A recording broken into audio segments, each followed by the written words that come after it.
जय हिंद दोस्तों। हमारे डिस्कशन वीडियो में जीके जीएस का ये आपका स्वागत है। चलिए हम लोग क्वेश्चन के ऊपर बात करते हैं। तो क्वेश्चन ये है कि भारत में जो है कि काली मिट्टी जिसको रेगुर मिट्टी कहते हैं, इसका क्षेत्र लगभग कहाँ पे है? तो मध्य भारत तक ही सीमित है। अब बात करते हैं यहाँ तक, तो ये मध्य भारत तक ही सीमित है। तो याद रखिएगा यहाँ पे क्या है, गुजरात और ये मध्य प्रदेश और महाराष्ट्र होते हुए लगभग यही क्षेत्र में है। क्या कौन सा है? तो कि काली मिट्टी स्थित है। अगर मुख्य रूप से कोई एक राज्य का अगर नाम पूछेगा तो याद रखिएगा कहाँ पे है, तो महाराष्ट्र में आपको मारना है। और उसके अलावा अगर नहीं मिलता है तो आपको ये गुजरात रहेगा और मध्य प्रदेश रहेगा और महाराष्ट्र, ये तीन क्षेत्रों में देखने को मिलता है। अब बात कर लेते हैं काली मिट्टी।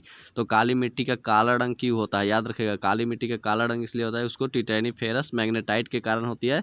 और साथ ही साथ क्या होता है कि जीवाश्म के उपस्थिति के कारण भी क्या होता है कि इसका रंग काला होता है। तो याद रखना है, जीवाश्म की उपस्थिति और टिटेनिफेरस मैग्नेटाइट के कारण भी होती है। और इसको क्या कहा जाता है? काली कपास की मिट्टी भी कही जाती है, क्योंकि कपास की खेती क्या की जाती है कि उसमें काली मिट्टी में ही होता है। और इसका एक और नाम आपने देखा किया कि वो रेगुर मिट्टी कहते हैं। आखिर ये मिट्टी का निर्माण कैसे होता है?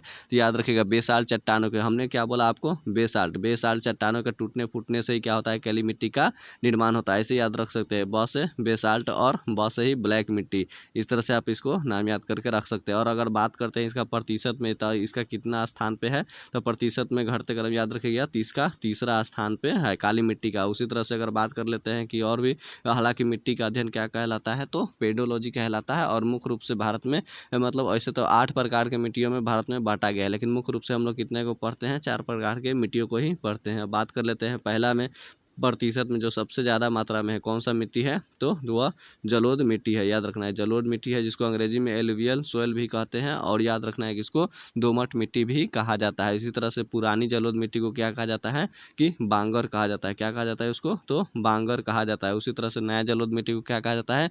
खादर मिट्टी कहा जाता है। और ये सबसे उपजाऊ मिट्टी है, जो कि जिसको जलोढ़ मिट्टी कहते हैं। जल के नदियों द्वारा बहा कर लाई गई मिट्टी ही जलोढ़ मिट्टी होता है। अब बात कर लेते हैं इसमें से ये प्रतिशत में सबसे ज़्यादा, और सबसे खास तौर से ये किधर भारत में मिलता है? तो याद रखिएगा आप अपना, वही उत्तर भारत में सबसे ज़्यादा मतलब मिट्टी को जो कोई है तो वह है जलोढ़ मिट्टी ही है, क्योंकि उत्तर मतलब भारत की तरफ में ज़्यादातर नदियों का विस्तार देखने को मिलता है, इसके कारण ही। चलिए अब दूसरा नंबर पर बात करते हैं, कौन सा मिट्टी है जो सब मतलब ये जलोढ़ मिट्टी से कम मात्रा में है? तो याद रखना है दूसरे नंबर पर जो है वह है, कौन सा है? 2 नंबर पे याद रखेगा वह है लाल मिट्टी। ठीक है, इसको लाल मिट्टी कहते हैं। इसका लाल रंग क्यों होता है? क्योंकि इसका जो होता है आयरन के ऑक्साइड के कारण होती है। आयरन के ऑक्साइड के उपस्थिति के कारण क्या होते हैं कि इसका रंग लाल होता है। इसमें मोटी अनाज की खेती वगैरह इसमें की जाती है। अब तीसरे नंबर पे हम आपको बता दिया कि काली मिट्टी के बारे में। और चौथा नंबर पे जो अगर कोई मिट्टी है तो वो याद रखिएगा वह कौन सा है? तो वह लेटेराइट मिट्टी है, जिसको लेटेराइट मिट्टी। और इसमें भी उपस्थिति लाल है, मतलब इसका भी आयरन के ऑक्साइड के कारण ही इसका भी लाल रंग होता है। और लेटेराइट मिट्टी में क्या की जाती है? चाय की खेती की जाती है। अब याद रखना है कि चाय की खेती के लिए कौन सा है? तो वैसे ही मतलब लेटराइट मिट्टी, या साथ ही साथ काजू की खेती भी इसमें ज़्यादातर मात्रा में की जाती है लेटराइट मिट्टी में ही।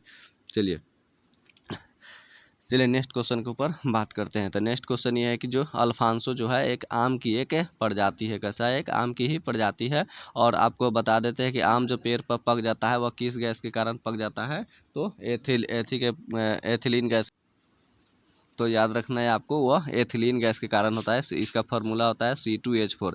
ये क्या होता है कि पेड़ पे ही पकने वाला यह हार्मोन्स होता है। और एक ऐसा हार्मोन्स है जो कि प्रकृति में पाया जाता है, यही एथिलीन हार्मोन। और यही क्या करता है? पका देता है। जबकि इसी अगर आम को, कच्चा आम को हम लोग मतलब पकाते हैं जब कार्बाइड में, तो उसमें याद रखेगा एक मुख्य रूप से एक होता है, तो उसमें क्या होता है कि एसिटिलीन होता है। C2H2 इसका फार्मूला होता है, यानी कि एल्काइन का यह समूह होता है। एल्काइन मतलब वही उसका जिसका हाइड्रोजन की संख्या कार्बन की संख्या का दुगना से मतलब 2 घट जाता है, यानी कि CnH2n-2 यही होता है एल्काइन का सूत्र होता है। और इसमें ट्रिपल बॉन्ड पाया जाता है। याद रखना है। और अगर संकरण की बात करेंगे तो इसमें संकरण जो पाई जाती है तो sp संकरण पाई जाती है, ये वाला एल्काइन वाला में।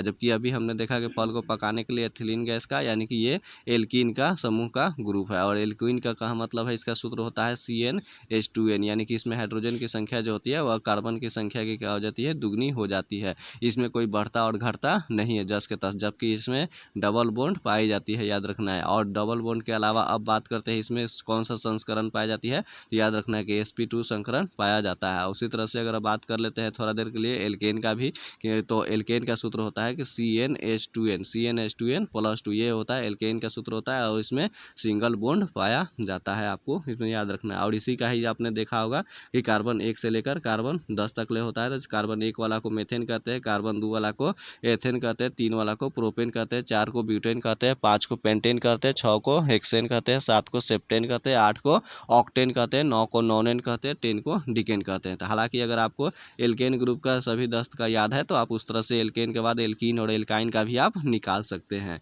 क्योंकि किस तरह से होता है कि propane propene propyne butane butene butyne, ये इस तरह से होता है। यानी कि एल्केन वाला में ए जुड़ता है और और एल्कीन वाला में ई शब्द जोड़ा जाता है लास्ट में, और जबकि एल्काइन वाला में YN शब्द जोड़ा जाता है। अब उसमें से कुछ बात कर लेते हैं, जिसमें हमने आपको बोला एल्केन का मतलब हुआ 1 नंबर वाला, एल्कीन मतलब ये 2 नंबर वाला, एल्काइन मतलब ये 3 नंबर वाला। तो याद रखिएगा एल्केन वाला 1 में हमने तो बोला कि आपको सिंगल बॉन्ड पाया जाता है, जबकि एल्कीन वाला में डबल बॉन्ड होता है, जबकि एल्काइन वाला में ट्रिपल बॉन्ड पाया जाता है।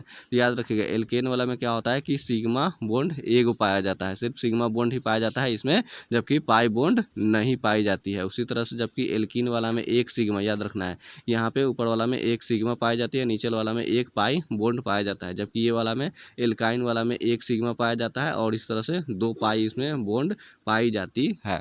तो इस तरह से आपको याद रखना होगा। उसी तरह से अब बात करते हैं कुछ आम के बारे में, तो एक आम्र वर्षा भी होती है। तो याद रखना है कि केरल वाला जो क्षेत्र है उसमें एक मतलब जब वर्षा होती है तो उसको आम्र वर्षा के नाम से जाना जाता है, जो केरल वाला क्षेत्र में है जो, तो आम्र वर्षा कहा जाता है। और अगर कर्नाटक वाला क्षेत्र में ये बारिश होता है तो उसको कॉफ़ी का वर्षा भी कहा जाता है, क्योंकि कॉफ़ी के उत्पादन के लिए काफ़ी ज़्यादा वह ज़रूरी होता है। हालांकि कभी अगर आपको केरल नहीं मिला कर्नाटक तो आप कर्नाटक भी लगा सकते हैं। उसी तरह से अगर काल वैसाखी मतलब बंगाल की तरफ में जो उठता है उसको काल वैसाखी कहते हैं, और पूर्वी भारत की अगर कहेगा तो वह बारिश कराती है तो उसको नॉर्वेस्टर कहा जाता है, नॉर्वेस्टर कहा जाता है।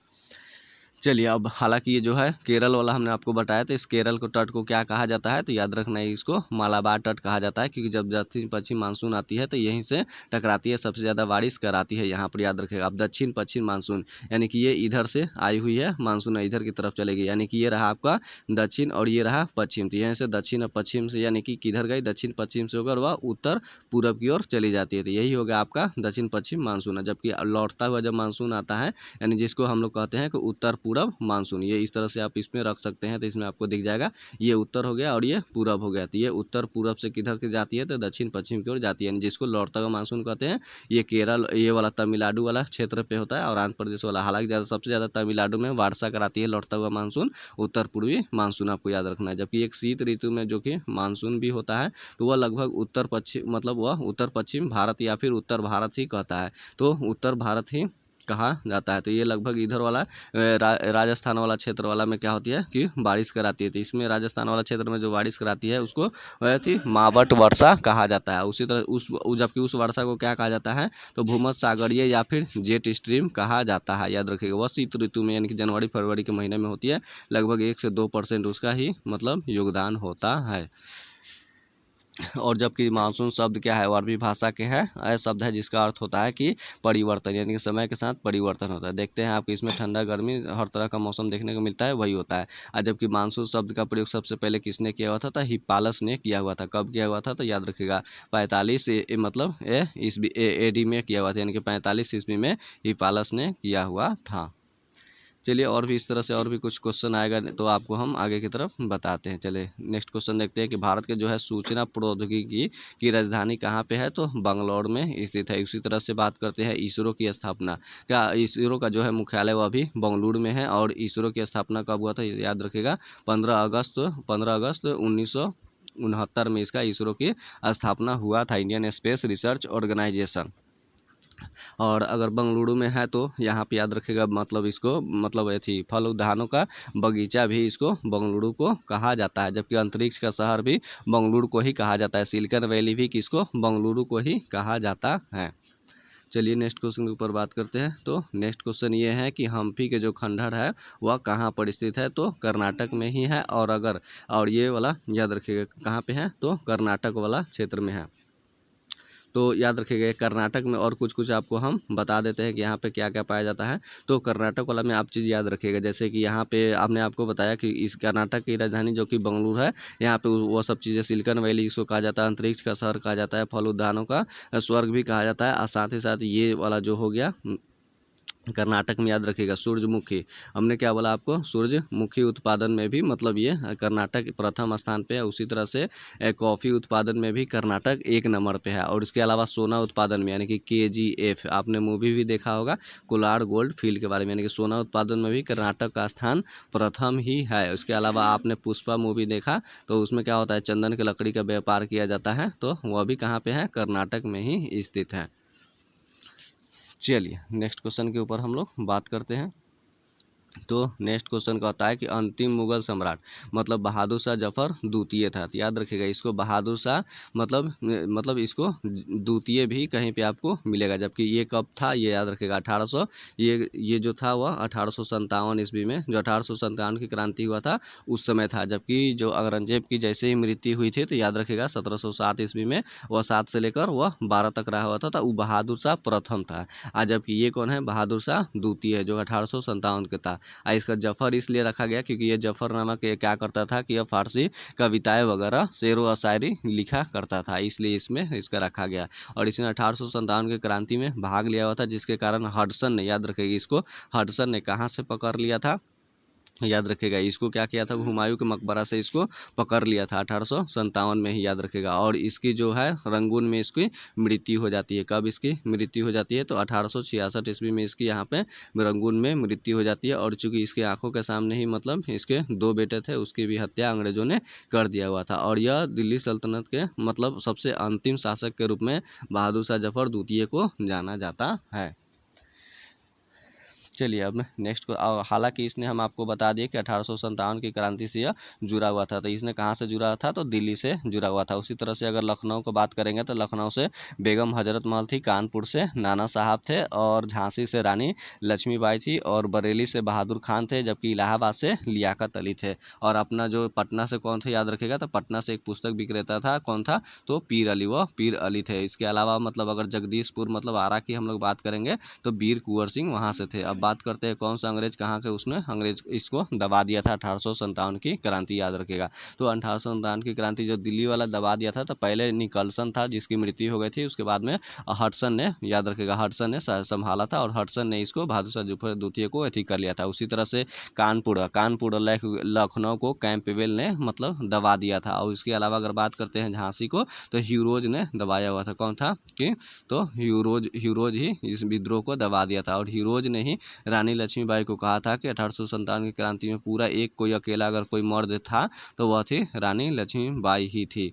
और उसके अलावा अगर बात करते हैं बरेली से, इलाहाबाद से कौन थे, तो मतलब लियाकत अली, उसको कर्नल ली ने उस विद्रोह को दबा दिया था। और बिहार में बात करेंगे, तो विलियम टेलर और आयर, याद रखना यही था, इसने विद्रोह को यहाँ से दबा दिया था। जबकि 1857 की क्रांति में पहले भारतीय लोग कितना रहते थे, 5:1 में रहते, यानी कि 5 भारतीय जबकि 1 अंग्रेज रहा करता था। लेकिन विद्रोह के जस्ट बाद क्या किया गया कि वह 2:1 के रूप में घटा के रख दिया गया। और कौन सा इसका प्रतीक चिन्ह था 1857 की क्रांति, तो याद रखेगा इसमें जो रखा गया था, तो रोटी और कमल को यथी के रूप में रखा गया था, मतलब संकेत के रूप में। और अगर बात करते हैं इसमें से कौन सा आयोग का गठन किया गया था 1857 की क्रांति में, तो याद रखेगा कौन सा, तो पील आयोग का गठन किया गया था इसको जांच को लेकर। और अगर बात करते हैं किसके लेकर हुआ था, तो गर्मी वाला मतलब सुअर और गाय के चर्बी के माना जाता है कि उसको कारतूस में लगा कर भरा जाता था, जिसके कारण ही ना मंगल पांडे ने मतलब इसका विरोध किए हुए थे। जिसके पश्चात यह बैरकपुर जो पश्चिम बंगाल में पड़ता है, वहीं से यह विद्रोह शुरू हुआ। उसके बाद में यहाँ से मेरठ में, याद रखेगा मेरठ में यह 10 मई को शुरू होता है, ठीक है, 1857 को। तो 10 मई को शुरू होता है, 11 मई को लोग दिल्ली पहुंच जाते हैं, और 12 मई को क्या होता है कि दिल्ली पे पूरी तरह से कब्जा हो जाता है। और 12 मई को ही क्या करते हैं ये लोग, बहादुर शाह जफर द्वितीय को अपना नेता चुन लेते हैं। हालांकि 1857 की क्रांति भारतीय स्वतंत्रता संग्राम का सबसे पहला क्रांति के रूप में जाना जाता है। लेकिन यह असफल हो गया, इसलिए हो गया क्योंकि इसमें सभी वर्ग के व्यक्ति इसमें शामिल नहीं थे, साथ ही साथ सुनियोजित इसमें कोई तरह का प्लानिंग नहीं था और एक खास तरह का कोई मकसद नहीं था, क्योंकि ज़्यादातर सब लोग कुछ ना कुछ अपने अपने चीज़ क्षेत्र अधिकार के लिए ही लड़ रहे थे। और उसी तरह से और इसमें क्या था कि अस्तित्व का अभाव था, तो इसलिए बहुत सारे कारण था जो 1857 के कारण ही असफल हो गया था। चलिए अब नेक्स्ट क्वेश्चन के ऊपर बात करते हैं। तो नेक्स्ट क्वेश्चन ये कह रहा है कि प्रातः काल में गाया जाने वाला राग जो था वो कौन सा था? तो राग जो कि भैरवी ही कहा जाता है या प्रातः काल में गाया जाता है। अब नेक्स्ट क्वेश्चन कहते हैं कि संभाजी के पश्चात में क्या हुआ था कि मराठा राज की बागडोर किसने संभाला हुआ था? तो राजा राम ने संभाला हुआ था। पहले बात जान लेते हैं कि शिवाजी, तो शिवाजी जो थे वह 1700 याद रखना है कि यह 1680 में इनके शिवाजी की मृत्यु होती है। तो 80 से 89 तक कौन गद्दी पे बैठे रहते हैं? तो ये संभाजी संभालते हैं। और संभाजी के बाद जैसे ही 89 में इनके मृत्यु हो जाती है तो राजा राम, याद रखिएगा ये राजा राम जो कि क्या होता है 1689 से लेकर 1700 ईस्वी तक ये अपना संभालते हैं ये राजा राम। और जैसे ही राजा राम की मृत्यु होती है 1700 ईस्वी में, तो 1700 से लेकर 1707 तक ले इनकी मतलब 4 साल का जो पुत्र होता है इनकी पत्नी उनको बैठा देता है शिवाजी द्वितीय के नाम से, जो कि 1700 से लेकर 1707 ईस्वी तक ले वो गद्दी पे मतलब बैठा हुआ था। और उसके बाद जैसे ही इसकी औरंगजेब की मृत्यु होती है उसी समय से संभाजी के जो पुत्र थे साहू वह लौट के आते हैं और खेरा का युद्ध होता है जिसमें 1707 में, जिसमें से वह जो ताराबाई थी वह हार जाती है और उसके बाद उसने गद्दी संभाल लेते हैं। और पहला पेशवा साहू जो है याद रखिएगा पहला पेशवा 1713 ईस्वी से लेकर 1713 से लेकर 1720 तक ले जो गद्दी पे बैठे थे। पहला पेशवा मतलब को पद को मतलब दिया गया, पेशवा मतलब प्रधान मतलब प्रधानमंत्री, तो वह पहले थे बालाजी विश्वनाथ थे, वह पहला पेशवा हुए थे, विश्वनाथ थे। वो बालाजी विश्वनाथ के बाद ही जो दूसरे जो महान पेशवा अगर हुए थे तो याद रखेगा वह 1720 से लेकर 1740 ईस्वी तक रहे। यही महान शासक था जिसने बाजीराव प्रथम कहा गया। ये बाजीराव जिनका संबंध मस्तानी से था, आपने मूवी में भी आपने देखा होगा। और यही जो 1720 से लेकर हालांकि इसने 1728 ईस्वी में मुंशी शिवगांव के संधि किए हुए थे हैदराबाद के निजाम के साथ में किए हुए थे। और इसने 1700 याद रखने का 1737 ईस्वी में दिल्ली पे भी आक्रमण कर दिए हुए थे। 1737 में करने के पश्चात उस समय दिल्ली का शासक मोहम्मद शाह था जो वहाँ से भागने के लिए तैयार भी हो गया था। हालांकि कुछ समय के बाद कुछ थोड़ा बहुत संधि वगैरह किया और आश्वासन मतलब मराठा के द्वारा दिया गया कि हाँ अब तुम्हारे दिल्ली पे कोई तरह के आक्रमण होता है तो हम तुम्हारा सहयोग वगैरह करेंगे। तो उसका एक परिणाम जस्ट 2 साल के बाद ही आपको देखने को मिलता है। 1739 ईस्वी में याद रखेगा 1739 ईस्वी में नादिर शाह के दिल्ली पे आक्रमण होता है और आक्रमण के पश्चात मोहम्मद शाह रंगीला ने मतलब बाजीराव प्रथम से सहायता मांगा था, जिन्होंने वह सहायता देने से इनकार कर दिए थे। और ये याद रखना है जबकि 1740 में उनका मृत्यु हो जाता है बाजीराव प्रथम का, तब जाके गद्दी पे बैठते हैं 1740 से लेकर 1761 तक ले। 1740 से याद रखेगा 61 तक ले वह गद्दी पे बैठते हैं, जिन्हें नाना साहब के नाम से पुकारा जाता था। हालांकि उनका नाम क्या था? बालाजी बाजीराव। वही थे जो 1761 ईस्वी में जैसे ही पानीपत का तृतीय युद्ध होता है अहमद शाह अब्दाली और मराठा में यही थे नाना साहब यानी कि बालाजी बाजीराव, और जिसके कारण इनके मराठा की तरफ से सेनापति में सदाशिवराव भाऊ थे और उनके कुछ गलत डिसीजन और गलत निर्णय के कारण क्या होता है ये युद्ध हार गए थे। तो जिसके कारण उनकी मतलब युद्ध नहीं सहने के कारण उनकी मृत्यु हो गई थी। तो ये है आपको याद रखना यहाँ से कुछ जुड़ी हुई मराठा से। और मराठा में याद रखेगा इसमें मतलब जो अगर पूछेगा आपने कि अष्टप्रधान किसके समय से था, तो अष्टप्रधान जो है अष्टदिग्गज, अगर अष्टदिग्गज आपको कहेगा तो वह कृष्ण देव राय के समय में रहा है, जबकि अष्टप्रधान शिवाजी के काल में देखने को आपको मिलेगा। उसी तरह से अगर नवरत्न की बात करेगा तो नवरत्न में एक अकबर के भी दरबार में रहते हैं जो कि मिसलेनियस रहता है। मिसलेनियस कहने का मतलब जैसे मुल्ला दो प्याजा वह बावर्ची था, तान सिंह थे तो संगीत बजाते थे और फैजी वह एक लेखक था, अबुल फजल वह भी लेखक था। तो इस तरह से मिश्रित ही था उसमें देखने को मिलता है। जबकि और बात करिएगा जबकि अष्टदिग्गज जो कृष्ण देव राय के दरबार में रहते थे लोग वह सभी के सभी संस्कृत के विद्वान थे, जिसमें से सबसे बड़ा अगर विद्वान व्यक्ति की अगर बात करेंगे हम लोग तो वह कालिदास ही थे, जो कि जिन्हें भारत का शेक्सपियर कहा जाता है, सबसे विद्वान में रूप में वही जाने जाते हैं। तो ये आपको याद रखना है, यानी कि चंद्रगुप्त द्वितीय यानी सबसे बड़ा विक्रय सॉरी कृष्णदेव राय यानी कि अष्टदिग्गज कृष्णदेव राय के ही दरबार में रहते थे लोग। जबकि ये 9 रत्न जो थे यहाँ पे चंद्रगुप्त द्वितीय यानी कि सबसे बड़ा विक्रमादित्य कहा जाता है, तो इनके दरबार में सभी के सभी संस्कृत के ही विद्वान थे। तो फिर से आप एक बार रिकॉल कर लीजिए, तो अष्ट दिग्गज कहेगा तो कृष्णदेव राय के दरबार में, जबकि अष्ट प्रधान कहेगा तो शिवाजी के दरबार में। 9 रत्न यानी कि कहेगा तो एक अकबर के भी दरबार में रहा है, और एक प्राचीन के समय में भी मतलब जब रहा है तो 9 रत्न, तो वह चंद्रगुप्त द्वितीय यानी कि विक्रमादित्य सबसे बड़ा कहा जाता है, जिनमें से कालिदास सबसे बड़े व्यक्ति थे। चलिए नेक्स्ट क्वेश्चन के ऊपर हम लोग अब बात करते हैं। तो नेक्स्ट क्वेश्चन ये करता है कि परिश्रम के पश्चात मांसपेशियों में क्या हो जाती है कि लैक्टिक एसिड का जमाव हो जाता है।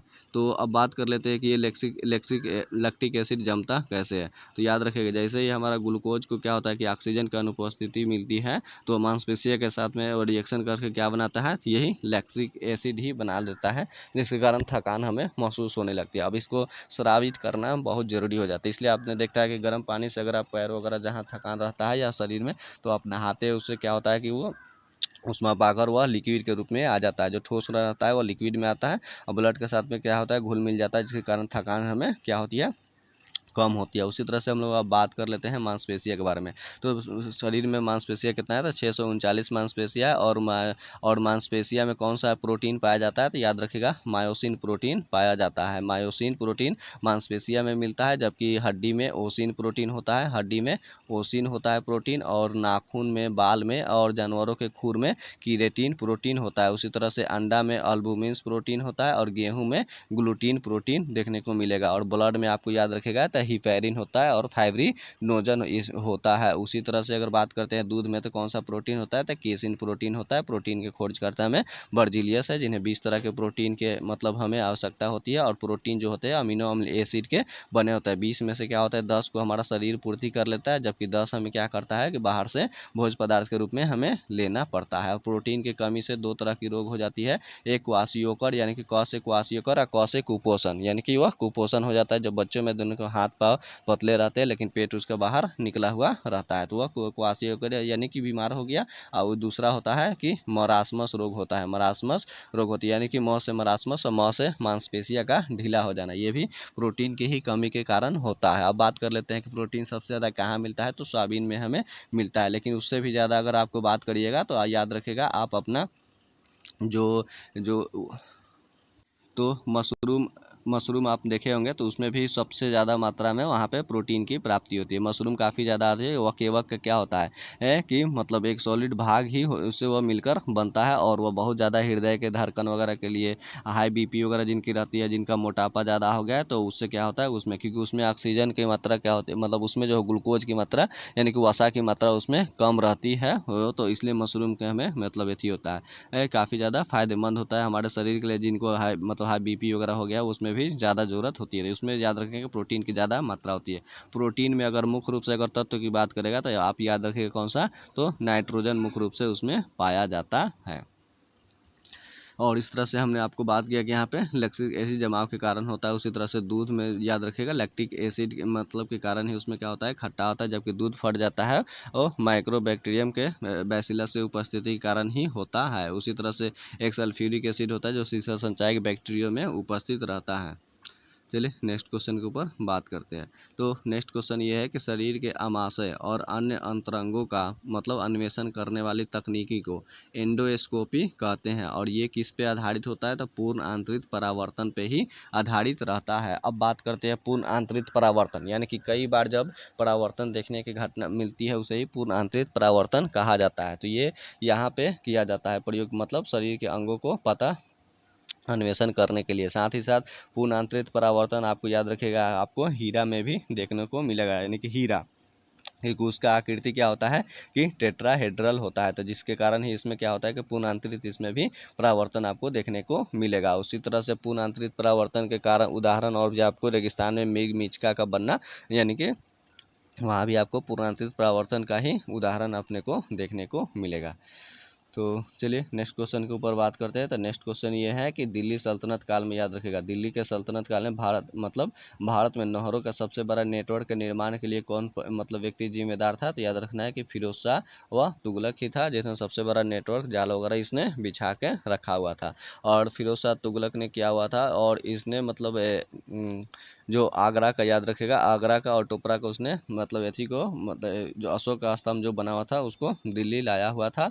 और फिरोज के समय में आपने ये देखा कि ये सबसे ज़्यादा नेटवर्क पूरा जाल बिछा हुआ था। ये तुगलक वंश का शासक रहता है, और याद रखना है। और इससे इससे पहले गद्दी पे कौन बैठा हुआ था? तो मोहम्मद बिन तुगलक, जिसके पागला बादशाह कहा जाता था। उसके समय में भी दो दक्षिण भारत अलग हो गया था। एक दक्षिण भारत के अगर रूप में बात करेंगे तो कौन अलग हो गया था? तो याद रखना है, एक विजयनगर साम्राज्य अलग हो गया था और एक बहमनी वंश साम्राज्य अलग हो गया था। तो 1336, याद रखेगा, 1336 में जो अलग हुआ था, तो याद रखेगा, और विजयनगर हरिहर और बुक्का ने किया हुआ था। जबकि 1347 ईस्वी में जो बहमनी वंश हुआ था तो अलाउद्दीन बहमन शाह ने उसको कर लिया था। हालांकि मोहम्मद बिन तुगलक सबसे ज़्यादा पढ़ा लिखा विद्वान व्यक्ति था, फिर भी उसके कुछ सनक भरी योजनाएं और कुछ समय किस्मत साथ नहीं दिया, जिसके कारण वह असफल हो गया। इसलिए माना जाता है कि मोहम्मद बिन तुगलक के मृत्यु पर बर्नी लिखता है कि अंततः उसको जनता से छुटकारा मिला और जनता को उससे छुटकारा मिला।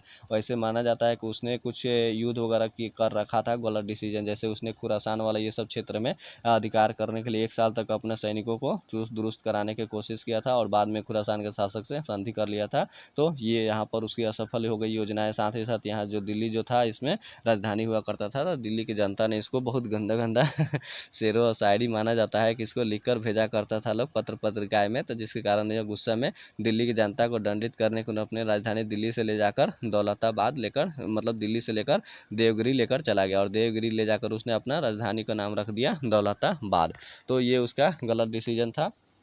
और हालांकि ले जाने के क्रम में इसके आधे से अधिक तो सैनिक ऐसे ही रास्ते में भूख प्यासे के कारण यहाँ पे मृत्यु हो गई थी। और यहाँ पे जैसे ही यहाँ पे क्या हमने बोला कि आपको देवगिरी ले जाने के बाद दौलताबाद नाम रख दिया। हालांकि अभी महाराष्ट्र सरकार ने हाल फिलहाल में इसको वापस दौलताबाद का नाम बदल करके देवगिरी कर दिए हैं। और उसने क्या किया था यहाँ पर, और तीसरा अभियान क्या हुआ था कि कृष्णा और जो गोदावरी वाला क्षेत्र है यहाँ पर क्या किया उसने, टैक्स का वृद्धि कर दिया था। तो जैसे यहाँ टैक्स का वृद्धि हुआ, उसी वर्ष क्या हुआ था, सूखा पड़ गया। जब सुखाड़ पड़ गया था, किसान के लिए अनाज हुआ ही नहीं, तो सरकार को टैक्स कहाँ देती है और अनाज के रूप में।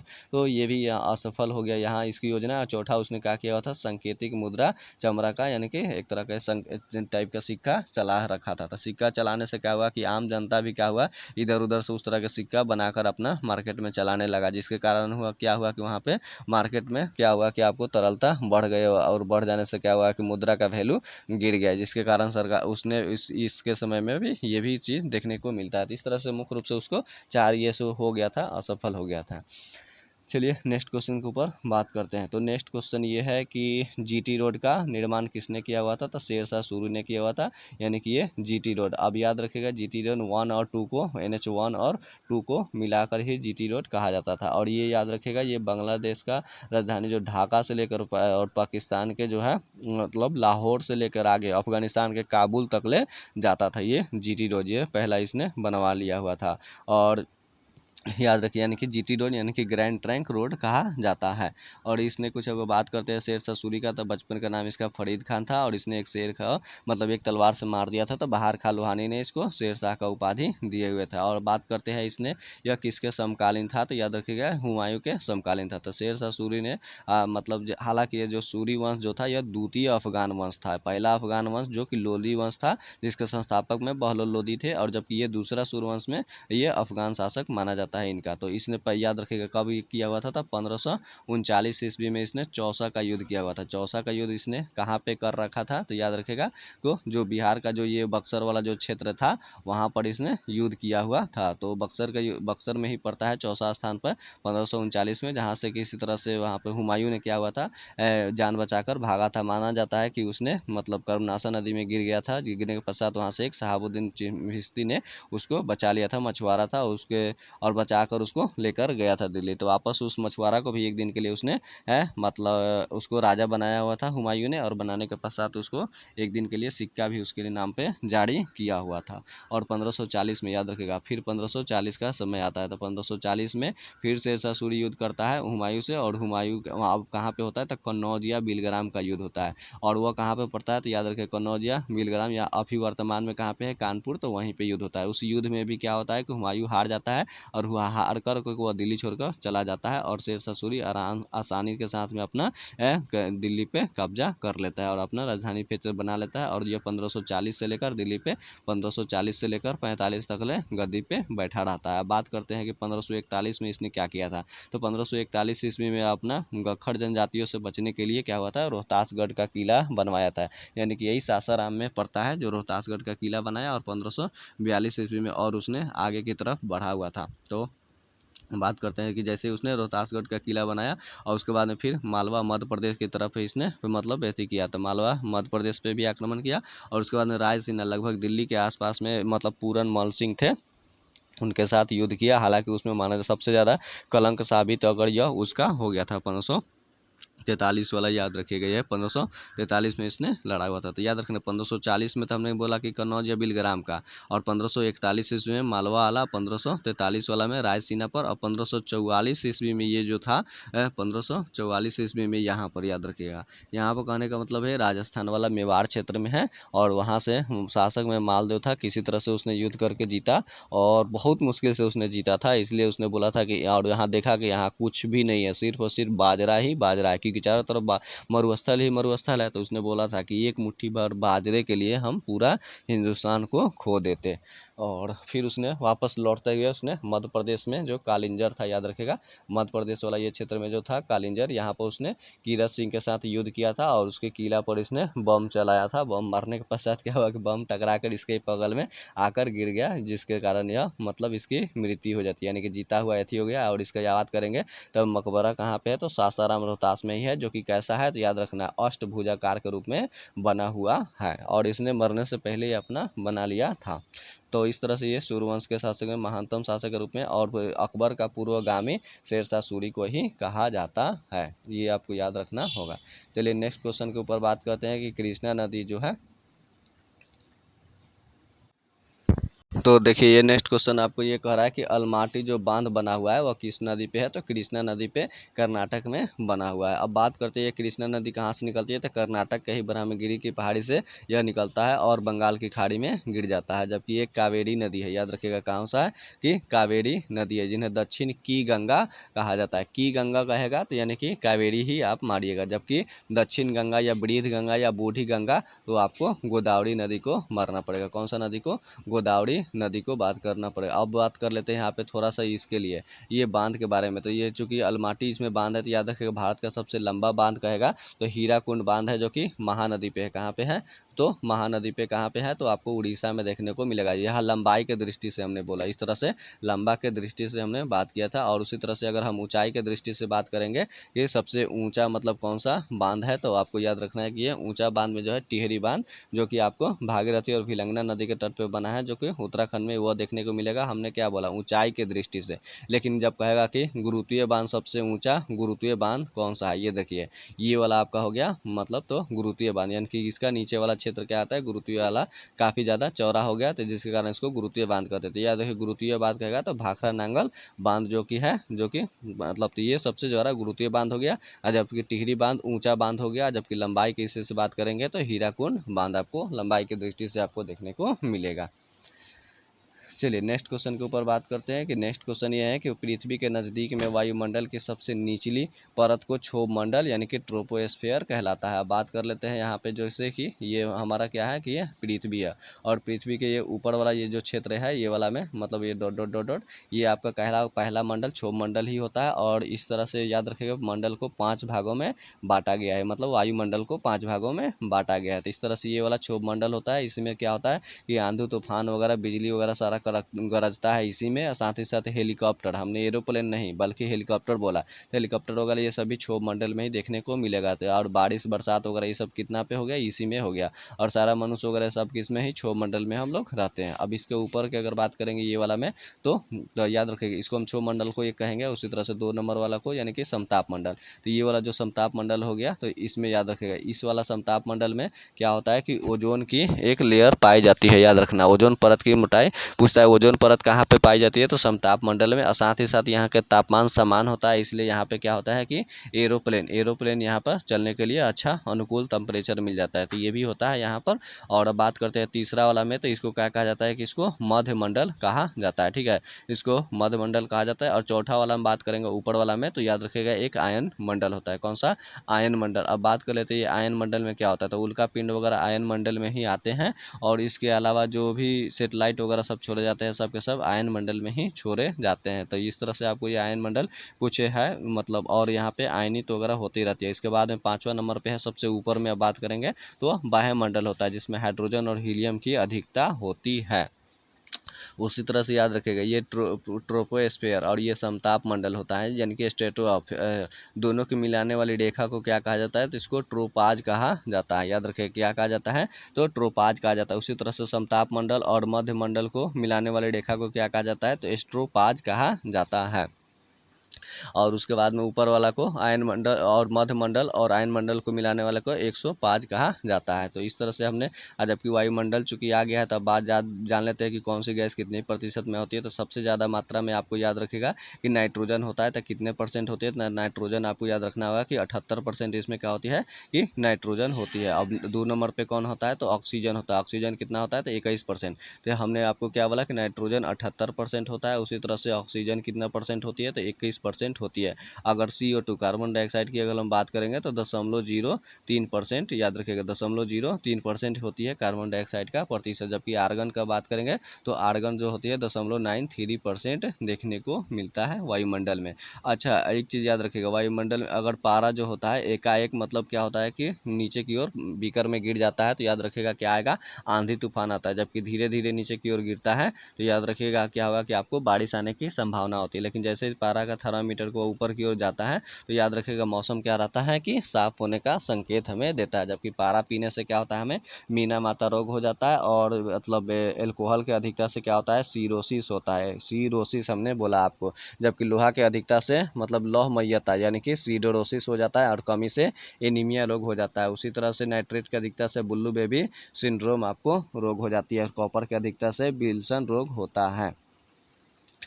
तो चलिए नेक्स्ट क्वेश्चन के ऊपर बात करते हैं। तो नेक्स्ट क्वेश्चन ये कह रहा है कि हिंदी जो है वह देवनागरी लिपि में, क्या यहाँ पे है कि देवनागरी लिपि में लिखी जाती है। जबकि इंग्लिश की कौन सी लिपि में लिखी जाती है, तो याद रखेगा वह रोमन में लिखी जाती है। उसी तरह से अगर हम लोग बात करते हैं उर्दू और अरबी ये सब किस भाषा में लिखी जाती है, तो खरोष्टी लिपि में लिखी जाती है। और जबकि याद रखेगा पंजाबी भाषा किस लिपि में लिखी जाती है, तो गुरुमुखी लिपि में। याद रखेगा पंजाबी भाषा गुरुमुखी लिपि में लिखी जाती है। और यह हमने चूंकि अब हिंदी आ गया, तो जो हिंदी दिवस याद रखिएगा तो 14 सितंबर को मनाया जाता है। जबकि अंतर्राष्ट्रीय हिंदी दिवस याद रखिएगा 10 जनवरी को मनाई जाती है। जबकि ये सब भाषा वगैरह का अगर अनुसूची की बात करेंगे तो कितना भाषा मतलब अभी टोटल भाषा कितने हैं, तो 22 भाषाएं अभी टोटल वर्तमान में है। याद रखिएगा कितने हैं, 22 है। और कितना अनुसूची में रखा गया, तो 8वीं अनुसूची में रखा गया है उस तरह से।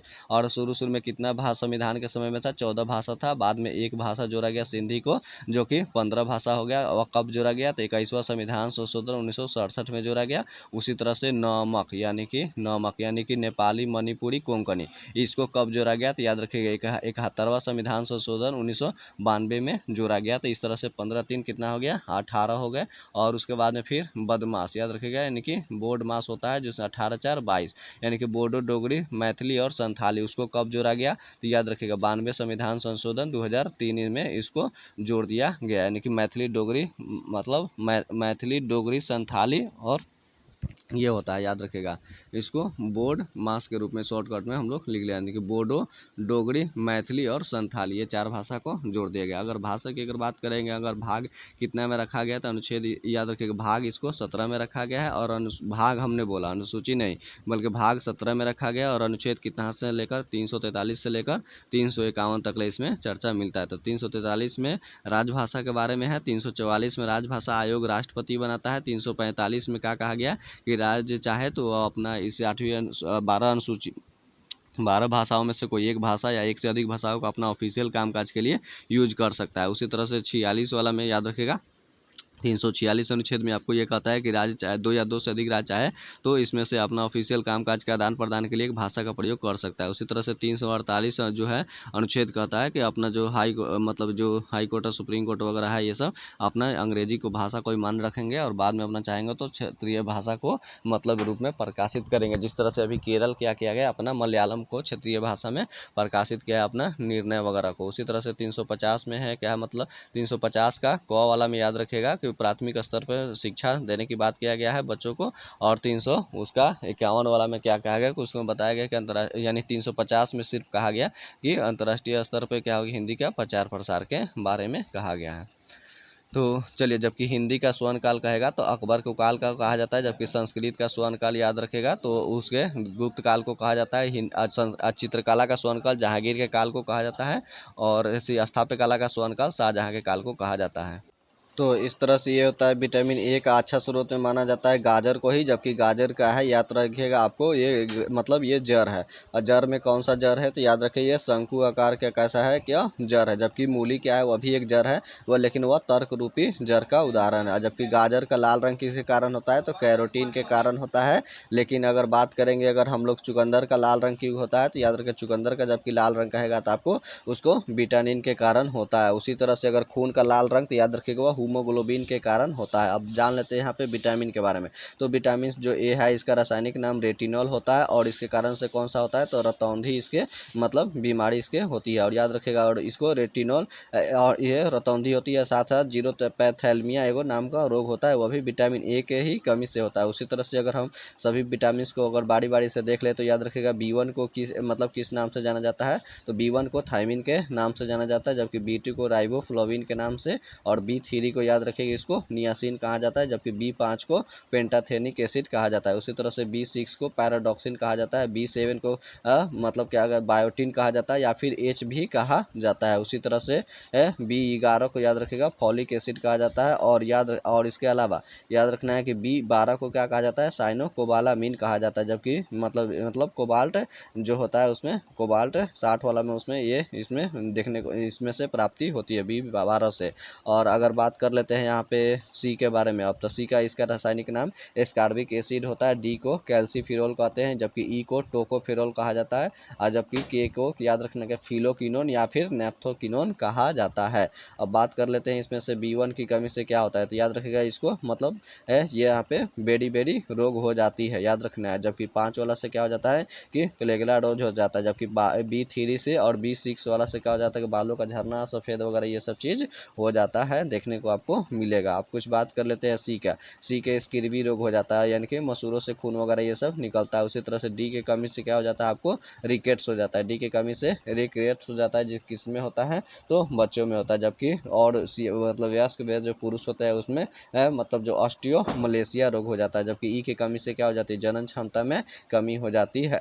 जबकि के का अगर कमी हो जाएगा तो याद रखिएगा रक्त का थक्का आपका जमता नहीं है, कहीं पे कट फट जाता है तो काफ़ी तेज़ी से बने। साथ ही साथ वहाँ पे क्या हो जाती है फाइब्रिनोजन की कमी भी हो जाती है, जिसके कारण क्योंकि फाइब्रिनोजन ही रक्त को थक्का बनाने का कार्य करते हैं, किसके साथ ऑक्सीजन से संजोग करके बनाती है। अलग मतलब और कितना समय में लगता है तो याद रखना है कि मतलब यह माना जाता है कि 3 से मतलब 4 मिनट में रक्त का थक्का जम जाना चाहिए, याद रखनी है। विटामिन के का और हिफेरिन के मतलब फाइब्रिनोजन, जबकि रक्त को जमने से अगर कोई रोकता है यानी कहता है कि तुम जमो नहीं तो याद रखे वो कौन सा है तो हिफेरिन है। कौन सा है तो हिफेरिन होता है, जो कि हर मतलब वही के मतलब कारण प्रोटीन क्या करता है उसको जमने से रोकता है। क्योंकि अगर ब्लड जम जाएगा तो क्या होगा कि हृदय के पास में ब्लड नहीं पहुँचेगा, जब नहीं पहुँचेगा तो क्या हो जाएगा कि हार्ट बीट पंप नहीं करेगा, तो व्यक्ति को क्या होगा हार्ट का अटैक आ जाएगा, जिसके कारण उसकी मृत्यु हो जाएगी। ये आपको उसमें से उससे याद रख सकते हैं। और अब अगर बात कर लेते हैं यहाँ पे, तो यहाँ पे जो के भी होता है लीवर के ही कोलन में इसका निर्माण होता है। अब विटामिन में अगर देख लेते हैं, विटामिन के खोजकर्ता कौन थे, तब फंग थे, जबकि ए और बी वाले के कौन थे, मैकुलन थे, जबकि सी का कौन थे, तो याद रखना सी का होल्कर थे, जबकि डी का कौन है, तो हॉपकिंस को जाना जाता है। उसी तरह से विटामिन याद रखेगा, बी और सी ये जल में घुलनशील है, यानी कि ये कहीं ना कहीं हमारा शरीर में जाता है और मूत्र मार्ग यानी पेशाब के जरिए ये बाहर चलाता है, विटामिन सी और ये बी जो है। जबकि बाकी जो ए डी ई के याद रखिएगा, एडे की ये क्या है, वसा में घुलनशील है, यानी कि शरीर में ये संचित रहते हैं। जैसे विटामिन ए कहाँ पे रहता है, तो लीवर में ही संचित रहता है। और दूध जो पीते हैं ना गाय का, उसमें से याद रखिएगा कैरेटीन नामक प्रोटीन होता है, जिसके कारण वो पीला होता है। और जो शरीर से हमें रेनिन निकलता है ना, और उस दूध के भीतर एक केसिन प्रोटीन होता है, वह दोनों आपस में संजोग करके यानी कि रेनिन और केसिन आपस में संजोग करके क्या बनाता है, तो आपको याद रखना है कि वह कैल्शियम एथी बना लेता है।